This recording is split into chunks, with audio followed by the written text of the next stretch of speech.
Video में हमने आपको दिया था क्वेश्चन लगाने के लिए। हालांकि हम जानते हैं इतना सरल क्वेश्चन था, सभी लोग कर लिए होंगे, किसी को कोई दिक्कत नहीं है। अब हम आगे चलते हैं। अब आप देखिएगा जो क्वेश्चन लगाएंगे, आपको अगर क्वेश्चन में दिया हुआ है कि इफिशियंसी कितनी है तब तो ठीक है। अगर आपको दिया हुआ है पावर फैक्टर कितना है तब तो ठीक है। अगर नहीं दिया हुआ है ये सारी चीजें, क्योंकि आप जब फार्मूला यूज कर रहे हैं I = Q अपान √3 नीटा भी cos फाई। अब इसमें दो शब्द आ रहे हैं, इफिशियंसी और पावर फैक्टर। अगर इफिशियंसी और पावर फैक्टर दिया है तब तो ठीक है, अगर नहीं दिया है तब क्या करेंगे?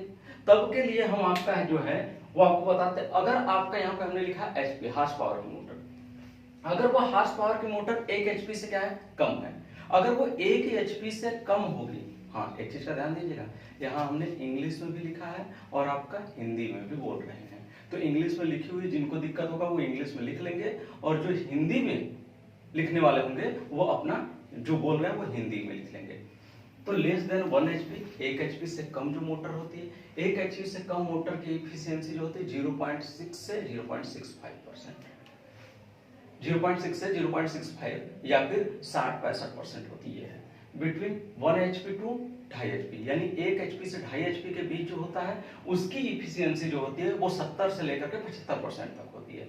और उसके बाद आपका 2.5 एचपी से लेकर के 5 एचपी तक की जो मोटरें होती हैं उनका जो होता है आपका 75% से लेकर के 80% तक होता है। यहाँ 0.75, 0.8 लिखने का मतलब आपको पिछले वाले वीडियो में बताया था कि 80% या को अगर हम कन्वर्ट करेंगे तो कितना आएगा, 0.8 आएगा। अब देखिएगा अगर 5 एचपी से 20 एचपी के बीच है तो उसकी इफिशियंसी होती है 0.8 से 0.85, मतलब 80 से 85%। और मोर देन 20 एचपी जो होता है उसकी इफिशियंसी होती है 85% से लेकर के 90% तक होती है। अब यहाँ पे ध्यान दीजिएगा पावर फैक्टर, cos फाई की वैल्यू कितना होती है। अगर 1 एचपी से कम है तो उसका पावर फैक्टर 0.6, 1 एचपी से 2.5 एचपी के बीच है तो 0.7, अगर 2.5 एचपी से 5 एचपी के बीच है तो 0.75, और अगर 5 एचपी से 20 एचपी के बीच है तो 0.8, और अगर मोर देन 20 एचपी है तो 0.8 है। अब यहाँ पर एक चीज ध्यान दीजिएगा, ये आपके किताब के हिसाब से, कोई यहाँ पर जेई का क्लास नहीं है कि उसमें जो एकदम परफेक्ट चीजें होती हैं वही होता नहीं। यहाँ आपको क्या है, सिलेबस चल रहा है, और सिलेबस में क्या है आपका कि जो आपके बुक में टर्म और कंडीशन के साथ रूल रेगुलेशन दिया होता है उसके अकॉर्डिंग है, तो इस पर कोई भी टिप्पणी नहीं करेगा जानकार व्यक्ति। और अब हम बात करते हैं general rule for power wiring, कि जो हमारा पावर वायरिंग है उस पावर वायरिंग का जनरल रूल क्या होता है, जनरल रूल में हम करते क्या। पहले आप इसको उतार लीजिए। हाँ भाई, पहला रूल ध्यान दीजिएगा, आपका पावर वायरिंग का पहला रूल क्या होता है। पावर वायरिंग का पहला रूल होता है आपका कि अगर आपकी मोटर 2 एचपी से कम की है, अगर वह आपका लेस देन 2 एचपी है, यानी 2 एचपी से कम है, अगर वो 2 एचपी से कम होगा तो उसके लिए कौन सा स्टार्टर यूज करेंगे भाई, तो उसके लिए आप DOL स्टार्टर यूज करेंगे, स्टार्टर यूज करेंगे। दूसरा आपका रूल क्या होता है, अगर ये आपका 2 एचपी से लेकर के 15 एचपी तक का है तो उसके लिए आपका स्टार डेल्टा स्टार्टर का प्रयोग करते हैं, तो उसके लिए आप स्टार डेल्टा स्टार्टर का प्रयोग करते हैं। अगर यही आपका 15 एचपी से अधिक है,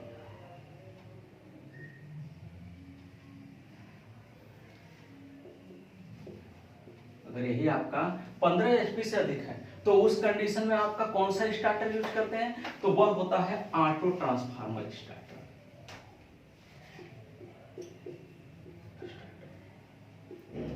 ये हम लोग यूज करते हैं। हाँ, अब हमने आपको पहले कह दिया है कि ये हमारे बुक के हिसाब से, हमारे सिलेबस के हिसाब से है, ये जेई के प्रिपरेशन के हिसाब से हम नहीं आपको पढ़ा रहे हैं। तो जो भी आपका एग्जामिनर चेक करेगा वो आपके सिलेबस के अकॉर्डिंग से ही चेक करेगा।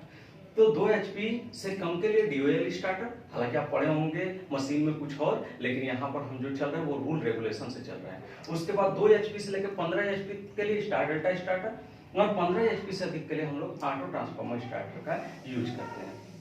अब हम बात करते हैं दूसरे वाले पॉइंट की। ये तो हमारा पहला था रूल, आप रूल लीजिएगा रूल कि 2 एचपी के लिए डीओएल स्टार्टर, 2 एचपी से 15 एचपी के लिए स्टार डेल्टा स्टार्टर और 15 एचपी से अधिक के लिए ऑटो ट्रांसफार्मर स्टार्टर का प्रयोग करते हैं।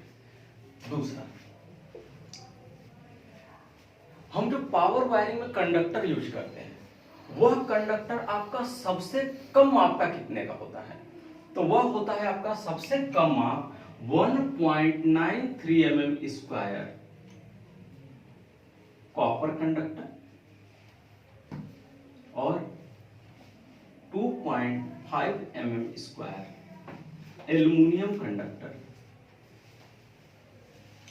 ये हम यूज करते हैं। हम जो यूज करते हैं कॉपर कंडक्टर के लिए वो होता है 1.93 mm स्क्वायर, और जो हम आपका एल्युमिनियम कंडक्टर के लिए यूज करते हैं वो होता है आपका 2.5 mm स्क्वायर। तो ये हमारा रूल के हिसाब से ये यूज किया जाता है और ये कंपटीशन में पूछा जाता है। तो जनरल रूल जो भी होता है, चाहे लाइट फैन सर्किट का जनरल रूल हो, पावर सर्किट का जनरल रूल हो, चाहे आपका ये पोल का जनरल रूल हो, चाहे सर्विस कनेक्शन का जनरल रूल हो, चाहे सब स्टेशन का जनरल रूल हो, जनरल रूल आपसे हर जगह पूछा जाता है। तो ये आपका दूसरा पॉइंट है। दूसरे पॉइंट में लिख लीजिएगा, पावर वायरिंग में सबसे कम माप कंडक्टर की एल्युमिनियम के लिए 2.5 mm स्क्वायर तथा कॉपर के लिए 1.93 mm स्क्वायर होता है। चलिए अब हम तीसरे पॉइंट की बात करते हैं।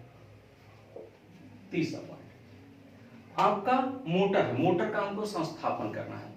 तो जब मोटर का संस्थापन करना है तो इस मोटर को कहाँ स्थापित किया जाता है और इस मोटर के लिए जो कंट्रोलिंग होते हैं उन कौन कौन से कंट्रोलिंगों का यूज किया जाता है।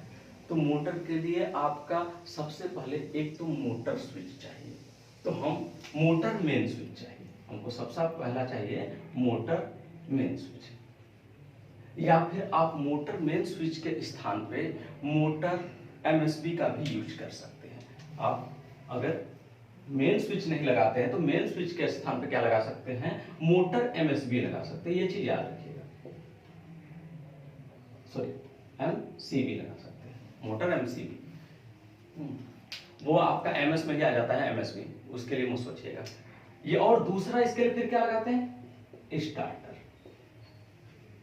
तो मोटर के लिए आपकी दो चीजें इंपॉर्टेंट होती है। पहला होता है आपका मोटर मेन स्विच या मोटर एमएसबी और एमसीबी, और दूसरा होता है आपका स्टार्टर। ये दो चीजों का हम क्या करते हैं, मोटर के लिए यूज करते हैं।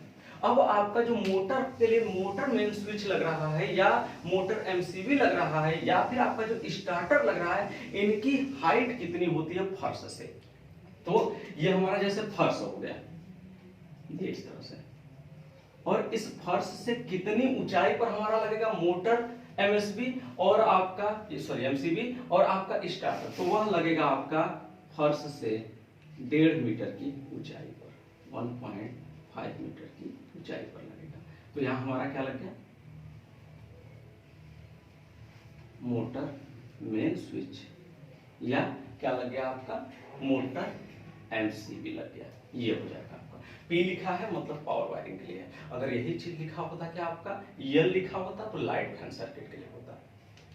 अब अगला ध्यान दीजिए, हाँ, जो बच्चे होंगे भाई टेक्नीशियन वाले, जो डिप्लोमा के बाद टेक्नीशियन की तैयारी करते हैं, उनसे एक आपका पूछा जाता है इस तरह का सिंबल, अक्सर उनके एग्जाम में आता है टेक्नीशियन के, तो वो लोग याद रखेंगे। जो लोग ITI करके डिप्लोमा में आए होंगे वो सिंबल को बराबर ध्यान रखते चलेंगे क्योंकि उनके लिए भी जरूरी है। तो ये हमारा पावर वायरिंग के लिए हो गया। अब पावर वायरिंग के बाद क्या लगाते हैं, स्टार्टर लगाते हैं। तो ये हमारा क्या हो गया, स्टार्टर हो गया। और ये कौन सा स्टार्टर है भाई, तो ये होता है आपका स्टार डेल्टा स्टार्टर या फिर कोई सा भी जो आपका स्टार्टर हो, उस स्टार्टर का ये सिंबल है। अब ये जब भी लगे होंगे, मोटर मेन स्विच और स्टार्टर दोनों क्या होंगे, पास में लगे होंगे। मोटर मेन स्विच और जो स्टार्टर होंगे वो दोनों क्या होंगे, आपके पास में ही लगे होंगे, वो दूरी पर नहीं होते हैं। और इस स्टार्टर की भी जो हाइट होती है वो कितना होती है आपका, तो वह हाइट होती है 1.5 मीटर। दोनों एक ही हाइट पर होते हैं, चाहे मोटर स्विच हो। देखिए अब सप्लाई का मेन स्विच अलग होता है, मोटर का मेन स्विच अलग होता है। अब पता चला एक बड़ा सा आपके भवन है आपके पास इस तरह का, ये बड़ा सा भवन हो गया। अब हमारा सप्लाई इस जगह पे है लेकिन मोटर लगा है इस जगह पे। तो ये जो मोटर मेन स्विच लगाएंगे वो अलग जगह लगेगा, और आपका जो मेन सप्लाई का मेन स्विच है वो अलग जगह लगेगा। तो अगर मेन सप्लाई का मेन स्विच यहाँ लगा है तो भाई हम यहाँ से कंट्रोल करके तो यहाँ नहीं ले जाएंगे, नहीं जाएंगे, क्योंकि अब दूसरा टर्म एंड कंडीशन समझिएगा कि जो स्टार्टर होता है और जो आपका सॉरी मोटर मेन स्विच और स्टार्टर जो होता है, इनके बीच मैक्सिमम दूरी होनी चाहिए 1.29 मीटर, इससे ज्यादा दूरी आपका नहीं होनी चाहिए। ये नियम है आपका कि हमारा जो मोटर मेन स्विच लगा होना चाहिए और स्टार्टर जो लगा होना चाहिए, दोनों के बीच का जो दूरी है वह आपका 1.29 मीटर से अधिक नहीं होना चाहिए। ये आपका रूल और रेगुलेशन है। तो इसलिए जब अगर सप्लाई का स्टार्टर या सॉरी सप्लाई का आप मेन स्विच यहां लगाएंगे तो मोटर के लिए मोटर मेन स्विच कहां लगाएंगे, वो इसी के पास लगता है मोटर मेन स्विच। और मोटर मेन स्विच के बाद क्या लगता है आपका, यहीं पर स्टार्टर लगता है, और वही स्टार्टर से सप्लाई क्या होती है, मोटर में आती है। तो हमारा अगला पॉइंट है मेन सप्लाई मेन स्विच, लिखेगा main supply main switch, motor main switch तथा स्टार्टर की फर्श से ऊंचाई 1.5 मीटर होनी चाहिए। यह आपका तीसरा नियम। चौथा, हम चौथे नियम पे चलते हैं। चौथा नियम क्या कहता है भाई, चौथा नियम कहता है कि अगर कोई भी आपका रूम है और सर जैसे कार्यशाला है या वर्कशॉप है या फिर आपका लेबोरेटरी है, उस लेबोरेटरी में जो लगने वाला मोटर होना चाहिए वो कहाँ होना चाहिए, तो वह होना चाहिए आपका दीवार से 70 सेंटीमीटर छोड़ करके। वो दीवार से आपका रूल कहता है कि दीवार से वो 70 सेंटीमीटर क्या होना चाहिए, छोड़ करके लगा होना चाहिए। जैसे अगर यही है तो यहां से जो इस दीवार के अगर हम टॉप व्यू देखेंगे, अगर हम किसी घर को ऊपर से देखेंगे तो उसके दीवार के सिरे ही सिर्फ हमको दिखाई देंगे। तो ये दीवार के हमके सिरे दिखाई दे रहे हैं, और इसमें जो घर इक्विपमेंट लगे होंगे या जो यंत्र लगे होंगे वह सिर्फ यंत्र ही दिखाई देंगे। टॉप व्यू से अगर देखेंगे तब आप दिमाग में अपने परिकल्पना इस चीज की कर लीजिएगा। अब दीवार के चारों ओर कोनों को हमने दिखा दिया, और दीवार के चारों कोनों को दिखाने के बाद हमने दिखा कि ये दीवार से जो लगता है वह आपका 70 सेंटीमीटर की दूरी मिनिमम होनी चाहिए। ये मिनिमम है, कम से कम है आपका, और मैक्सिमम तो आपका क्वेश्चन के हिसाब से आप ले सकते हैं, उसमें कोई दिक्कत नहीं है। और यहां से भी क्या होना चाहिए भाई, 70 सेंटीमीटर होना चाहिए। अगर क्वेश्चन में दिया है कि इतनी दूरी पर लगा है तब तो ठीक है, नहीं दिया है तो फिर आप मिनिमम 70 सेंटीमीटर लेंगे। ये आपका चौथा नियम है। तो चौथा नियम लिख लीजिएगा, कार्यशाला या लेबोरेटरी में लगने वाले मशीन की दीवार से दूरी 70 सेंटीमीटर कम से कम होनी चाहिए। ये आपका चौथा पॉइंट हो गया। पांचवा पॉइंट लिखिएगा। अब पांचवा पॉइंट क्या कहता है भाई, अब ध्यान दीजिएगा, अगर हम किसी भी लेबोरेटरी में उसको हम साइड व्यू से देखते हैं तो कैसा दिखता है। अगर हम साइड व्यू को लेबोरेटरी को देखेंगे तो साइड व्यू कुछ इस तरह का दिखेगा आपको। जैसे इस तरह साइड से देख रहे हैं लेबोरेटरी को अपने।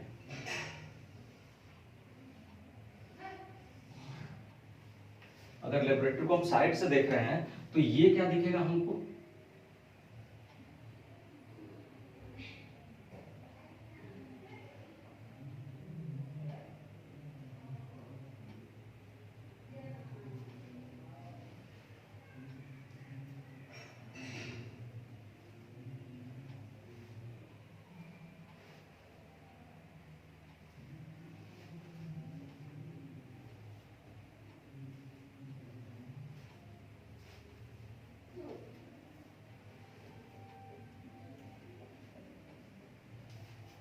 ये आपको मोटर का फाउंडेशन दिखेगा, जिसके ऊपर क्या होगा भाई, इस मोटर को हम क्या करेंगे, रखेंगे, वो चीज आपको दिखेगा।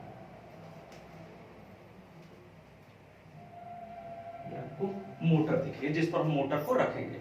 इसके बाद आपकी एक नाली होती है। ये क्या होता है, नाली होती है। ये इस तरह से जैसे सप्लाई आई होगी तो एक नाली के माध्यम से आती है। उस नाली की गहराई कितनी होती है, तो उस नाली की गहराई होती है 20 सेंटीमीटर।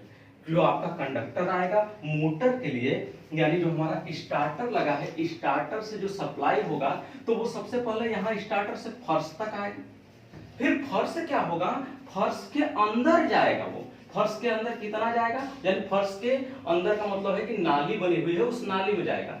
उस नाली में कितना जाएगा भाई, तो वो होता है 20 सेंटीमीटर। 20 सेंटीमीटर की नाली होती है गहरी, उस 20 सेंटीमीटर की गहरी नाली में क्या होगा, जाएगा। फिर वहां से क्या होगा, ये भाई आपका मोटर के लिए आएगा। अब मोटर के लिए आएगा तो 70 सेंटीमीटर इधर आया है, तो ये हमारा क्या होगा, 70 हो जाएगा, 70 सेंटीमीटर ये हो जाएगा। अब क्या होगा, जब ये आपका इस कोने पर पहुंचेगा तो फिर कहां जाएगा, यहां से मोटर सप्लाई यानी मोटर टर्मिनल में जाएगा। तो जब ये आपका सप्लाई यहां से यहां आई, यहां के बाद जब आएगी तो इस ट्रंच से फिर क्या होगी, ऊपर जाएगी टर्मिनल बॉक्स में। तो जब ट्रंच से ऊपर जाएगी टर्मिनल बॉक्स में, तो ये जो हमारा मोटर लगा होगा इस तरह से, ये मोटर लगा होगा, ये कोई फाउंडेशन हो गया। इस फाउंडेशन के ऊपर क्या होता है, जब भी मोटर को लगाते हैं भाई फाउंडेशन के ऊपर ही लगाते हैं, ट्रांसफार्मर को फाउंडेशन के ऊपर नहीं लगाएंगे, इस चीज का ध्यान दीजिए। तो ये हमारा क्या हो गया, मोटर हो गया इस तरह से।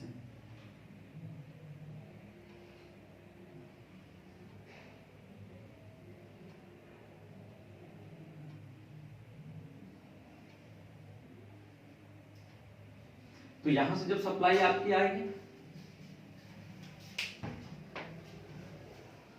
आगे देखिएगा, ये हमारी क्या होगी, सप्लाई मेन स्विच है, supply main switch. Supply main switch के बाद हमारा क्या लगता है, आपका मोटर मेन स्विच लगता है। सप्लाई मेन स्विच के बाद हम क्या लगाते हैं, मोटर मेन स्विच लगाते हैं। और मोटर मेन स्विच के बगल में ही क्या होता है आपका, स्टार्टर लगाते हैं। तो सबसे पहले हम क्या करते हैं आपका, कि सप्लाई मेन स्विच लगाते हैं, सप्लाई मेन स्विच के बाद हम मोटर मेन स्विच लगाते हैं, और मोटर मेन स्विच के बाद हम क्या करते हैं, उसके पास ही में स्टार्टर लगाते हैं, ये दूर नहीं रखते हैं आपका। अब ये जो सप्लाई होगी वो कहां जाएगी, अब ये जो सप्लाई होगी, सप्लाई मेन स्विच से कहां आएगी, मोटर मेन स्विच में आएगी। सप्लाई मेन स्विच से आपका मोटर मेन स्विच में आएगी। अब ये किस माध्यम से आती है, इसमें पाइप कौन सा यूज करते हैं, तो वो पाइप होता है रिजिड,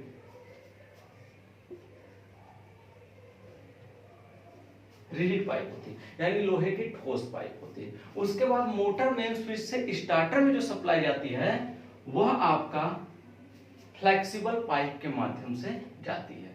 अब हमारा जो स्टार्टर है, इस स्टार्टर से जो सप्लाई निकलेगी वो कहां जाएगी आपका, तो वो फर्श तक आएगी। ये हमारा फर्श तक आ गया। आपको बता चुके हैं कि फर्श से इसकी ऊंचाई कितनी है, 1.5 मीटर। अब ये फर्श के जब नीचे जाता है, ट्रंच में जाता है, नाली में जाता है, नाली को भी हम बता दिए थे कि कितना होता है, 20 सेंटीमीटर होता है। और उसके बाद आपका ये वाला कम से कम 70 सेंटीमीटर होना ही चाहिए, क्वेश्चन में दिया है तो कोई बात नहीं। अब इसके बाद ये जब यहां से ट्रंच से बाहर निकलता है, फिर ये कहां जाता है, ये हमारा बना हुआ फाउंडेशन होता है, ये हमारा क्या होगा, बना हुआ फाउंडेशन होता है। उस फाउंडेशन पे क्या होता है, मोटर रखी गई होती है। तो इस फाउंडेशन पर मोटर रखा हुआ है।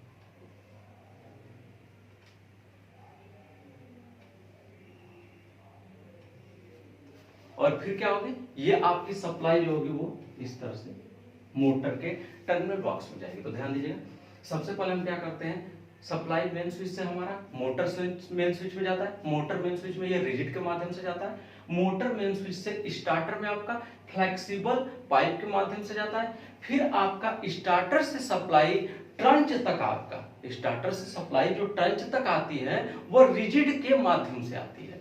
और यहां से फिर आपका सप्लाई जो है वह जब मोटर के टर्मिनल बॉक्स तक जाती है तो वह फ्लेक्सिबल पाइप के माध्यम से जाती है। तो अगला पॉइंट लिख लीजिएगा, नेक्स्ट पॉइंट है, तो भी रहा हो, नेक्स्ट पॉइंट है, नेक्स्ट पॉइंट में लिखेंगे सप्लाई मेन स्विच से मोटर मेन स्विच के बीच रिजिड पाइप का प्रयोग करते हैं, मोटर मेन स्विच से स्टार्टर के बीच फ्लेक्सिबल पाइप का प्रयोग करते हैं, स्टार्टर से ट्रंच के बीच रिजिड पाइप का प्रयोग करते हैं, और ट्रंच से मोटर टर्मिनल बॉक्स तक फ्लेक्सिबल पाइप का प्रयोग करेंगे। ओके, अगला देखिए, मोटर कि अंदर जो आपकी सप्लाई जा रही है, मोटर के टर्मिनल बॉक्स में जो सप्लाई जा रही है, इस फ्लेक्सिबल वाली जो सप्लाई है फ्लेक्सिबल पाइप के माध्यम से जाती है, उस फ्लेक्सिबल पाइप की माप कितनी होती है? तो उस फ्लेक्सिबल पाइप की माप होती है 1.2 मीटर। तो लिख लीजिएगा, ट्रंच से मोटर टर्मिनल बॉक्स के बीच जाने वाली फ्लेक्सिबल पाइप की लंबाई 1.2 मीटर होती है। अगला देखिएगा, अब अगर हम ये विधि नहीं देना चाहते, हम अगर ये नाली वाली विधि इस तरह से नहीं देना चाहते, तो हमारे पास एक और विधि होती है। वो कौन सी होती है? तो यहां पे ध्यान दीजिएगा,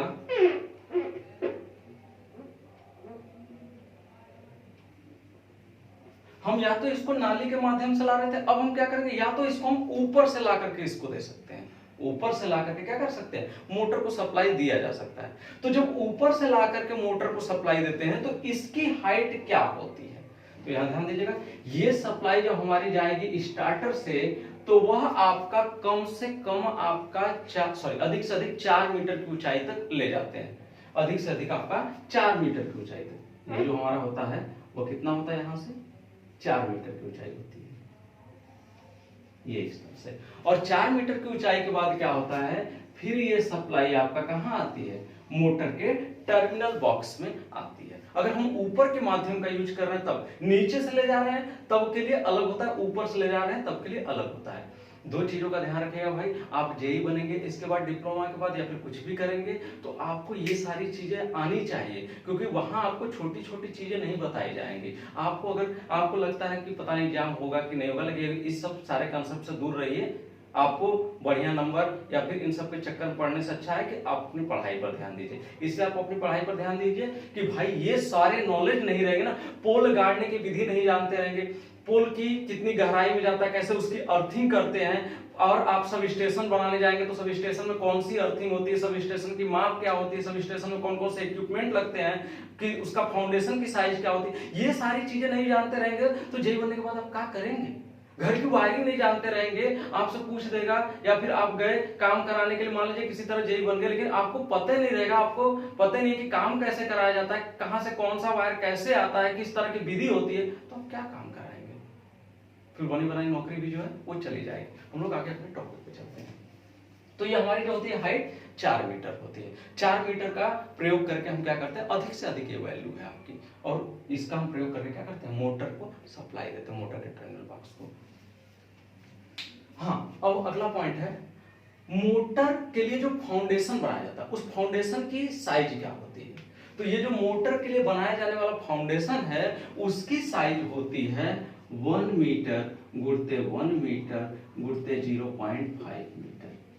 ये सब आपको एग्जाम्पल में लिखना होगा, तो लिखिएगा मोटर के फाउंडेशन की साइज 1 मीटर गुणित 1 मीटर गुणित 0.5 मीटर होगी।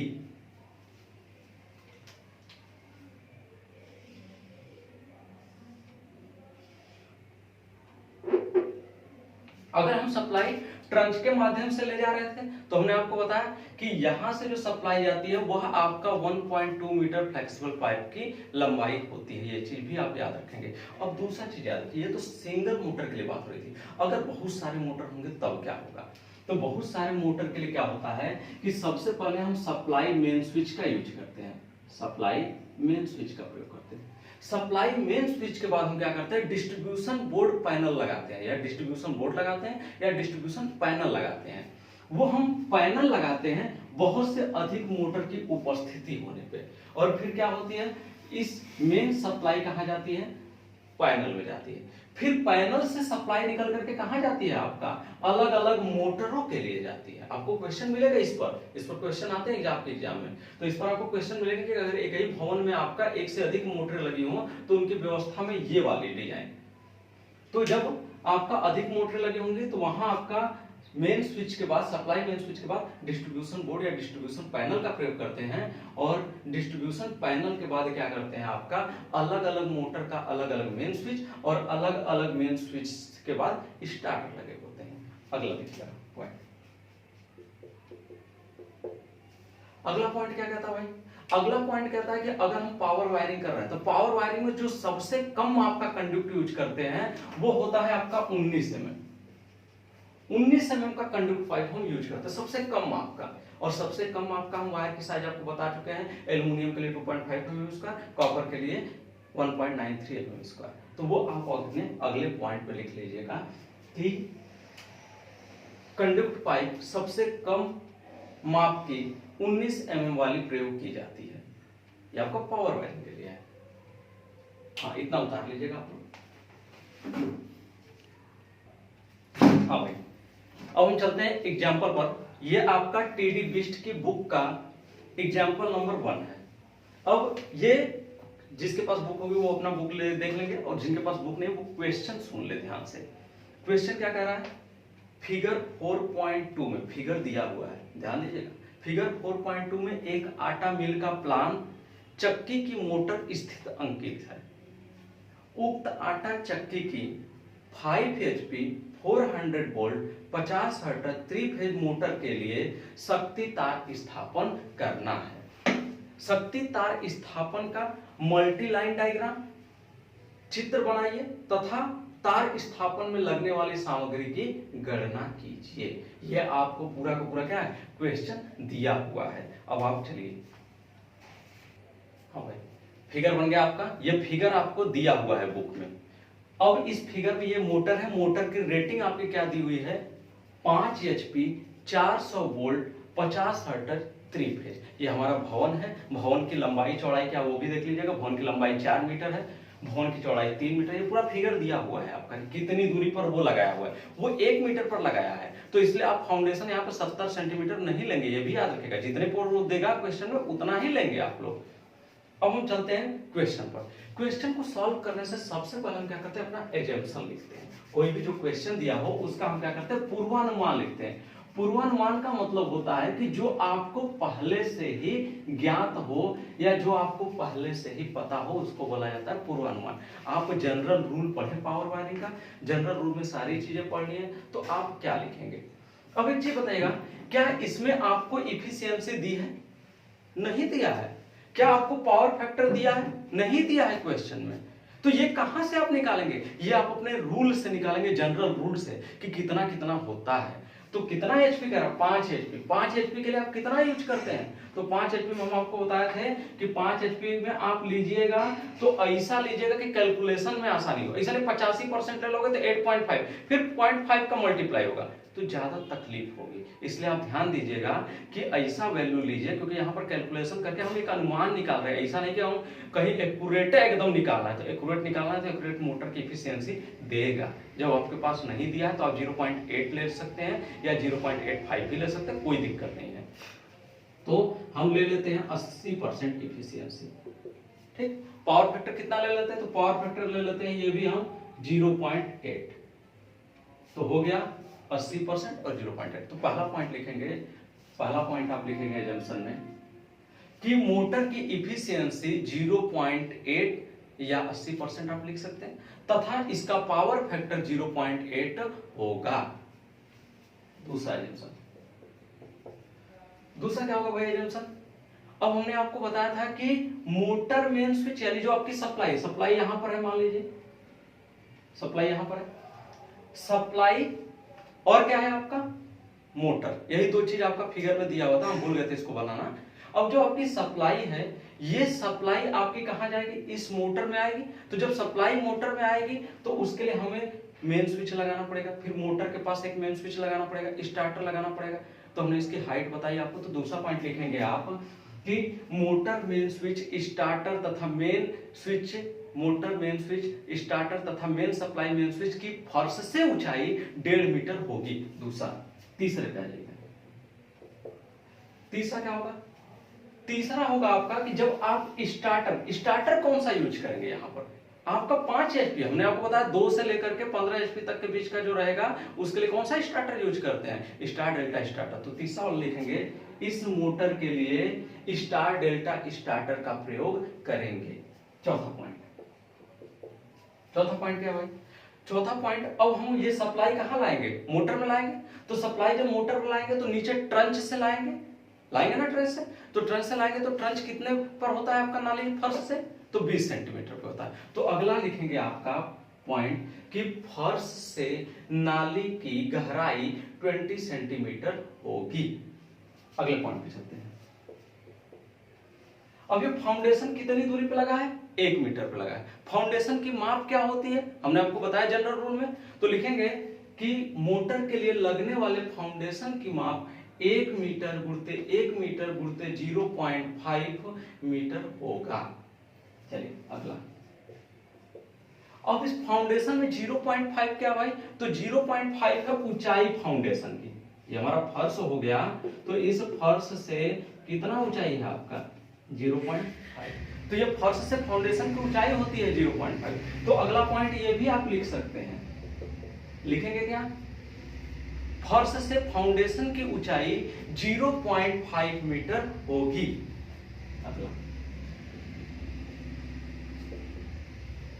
अगला क्या लिखेंगे आपका भाई? अगला लिखेंगे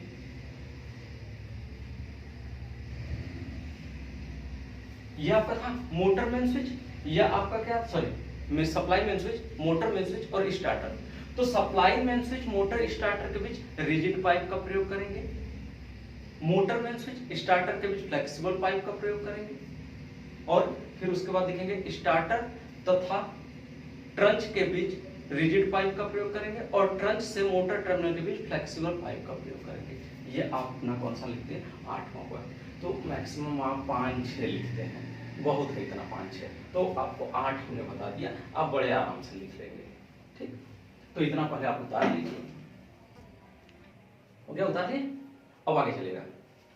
अब अगला क्या करते हैं? मोटर का करंट निकालते हैं, क्योंकि भाई यहाँ पर जो आप चालक लगाएंगे उस चालक की साइज कितनी होगी? अपने मन में चालक लगा देंगे क्या? नहीं ना, उस चालक की कुछ साइज होगी। तो उस चालक की साइज ज्ञात करने के लिए किसका हम निकालते हैं? चालक की साइज किस पर निर्भर करती है? करंट कैरिंग कैपेसिटी पर, कि विद्युत धारा उससे कितना वहन हो रहा है उस पर निर्भर करता है। ये भी आपसे पूछा जाता है एग्जाम में। तो यहाँ पर ध्यान दीजिएगा, कैलकुलेशन ऑफ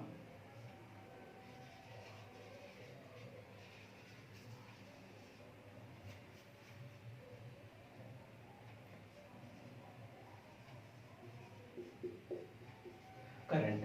करंट किसके लिए निकाल रहे हैं? मोटर के लिए। तो आप यहां लिख सकते हैं मोटर में प्रवाहित होने वाली विद्युत धारा की गणना। मोटर में प्रवाहित होने वाली विद्युत धारा की गणना। विद्युत धारा कैसे निकालते हैं? कितने फेज की मोटर है? ध्यान दीजिएगा, 3 फेज की मोटर है। 3 फेज की मोटर के लिए फार्मूला क्या होता है? तो 3 फेज की मोटर के लिए फार्मूला होता है I = Q/√3 Neeta V cos phi, ये होता है। अब यहां पर हम क्या करेंगे? आपका I = Q को हमने बताया था, Q बराबर कितना दिया है? 5 HP दिया है। तो कैसे वैल्यू निकालते हैं? Q बराबर 5 HP कह रहा है, तो कितना हो जाएगा भाई? 5 गुणते 735.5 होगा। तो जितना आएगा वो क्या हो जाएगा? आपका वाट हो जाएगा। ठीक, अब इसके बाद क्या होगा? I बराबर अपन, तो जो आपका आया है मान लीजिए, कैलकुलेशन करके आप देख लीजिएगा, तो हम सिर्फ x लिख रहा है, तो ये x वाट हो गया। ठीक, बटा क्या? √3 v नीटा v cos phi, √3, तो √3 हो गया, इनटू नीटा की वैल्यू क्या है आपका? 80%। 80% का मतलब कितना हो गया? 0.8। 80 बटा के 100 करेंगे, 80 बटा 100 करेंगे, कैलकुलेशन करेंगे, 0.8 आएगा।